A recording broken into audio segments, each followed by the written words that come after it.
இந்திய மக்கள் தொகையில் இப்போவே 145 கோடி பேர் இருக்காங்க இந்தியாவில். ஆனால் வருகின்ற 2050 180 கோடி பேர் மக்கள் தொகை வர போகிறாங்க. ஆனால் அந்த 180 கோடி பேர்த்துக்கு உணவு பற்றாக்குறை, வேலைவாய்ப்பின்மை, பொருளாதாரமின்மை, சுகாதாரம் போன்ற பிரச்சனைகள் வர வாய்ப்பு இருக்குது. நம்ம இப்போ இருக்கிற இடத்த சாலைகள் ஏற்கனவே குறுகியதாக இருக்குது, விவசாயத்தை அழிச்சிட்ருக்கோம் போன்ற பல பிரச்சனைகள் இருக்குது. இது மட்டும் இல்லாமல் சமூக சார்ந்த பிரச்சனைகள் நிறையா இருக்குது.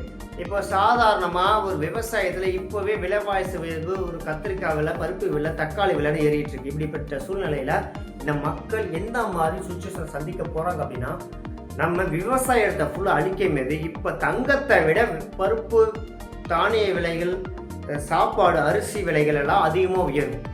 அப்போ யாரும் தங்கத்தை வாங்க மாட்டாங்க, சாப்பாடு தான் வாங்க பார்ப்பாங்க. நீங்களாம் வீட்டில் பைக்கு, கார்லாம் வாங்கி வச்சுருந்தா கூட, ஆனால் சாப்பிட்ற உணவு ரொம்ப அதிகமாக இருக்கும். நாங்கள் சொல்கிறது 2050. அப்படி 2050 என்ன பிரச்சனைக்கு மெயின் காரணம், இப்போது 140 கோடி பேரும் அன்றைக்கி 180 கோடி பேராக இருப்பாங்க. மக்கள் தொகை அதிகமாக இருக்கும். இருக்கிற இடமெல்லாம் வீடுகளாக மாறும். இருக்கிற ஆறுகளை அழிச்சிடுவாங்க, ஏரிகளை அழிச்சிடுவாங்க. எந்த ஒரு இடமும் இருக்க தூய்மையான காற்று கிடைக்காது. மக்கள் ஒரு சாலை நடந்து போகிறத இடிச்சிட்டு போவாங்க. மக்களுக்கு அடர்த்தியாக இருக்கும். அப்படிப்பட்ட திருட்டுகள் அதிகம் நடக்கும், கொலைகள் அதிகம் நடக்கும்.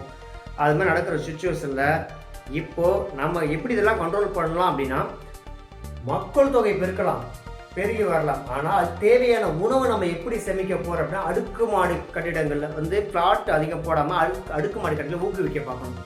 அடுக்குமாடிகளை ஊக்குவிச்சு பிளாட் இடத்துல அழிக்காமல் பார்த்துக்கிட்டு விவசாயத்தை ஊக்குவிக்கணும். பல விவசாயிகள் அழிஞ்சிட்டு விவசாயத்தை ஊக்குவிக்கணும்.